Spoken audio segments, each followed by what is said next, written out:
এর মধ্যে কিন্তু দুই রকম বর্ণ আছে, আছে না? বর্ণগুলো এলোমেলো আছে, তাই না? এখানে স্বরবর্ণ ব্যঞ্জন বর্ণ দুটোই আছে। তোমরা আলাদা বলে কোন বর্ণ আগে আসে কোন বর্ণ পরে আসে, ঠিক আছে? আমি যখন বলবো তখন লেখা শুরু করবা, এবং যার আগে হবে সে আসছে আগে খাতাটা আমার কাছে দেবা, ঠিক আছে? আমরা খাতা সিরিয়াল করে রাখবো। আমি যখন লিখতে বলবো তখনই লেখা শুরু করবা, যার লেখা শেষ হবে সে এখানে চলে আসবে। বুঝতে পারছো?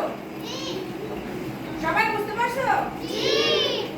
লেখা শুরু করো।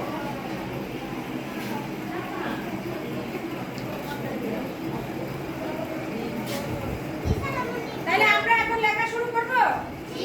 আচ্ছা, 1 2 3 শুরু করো।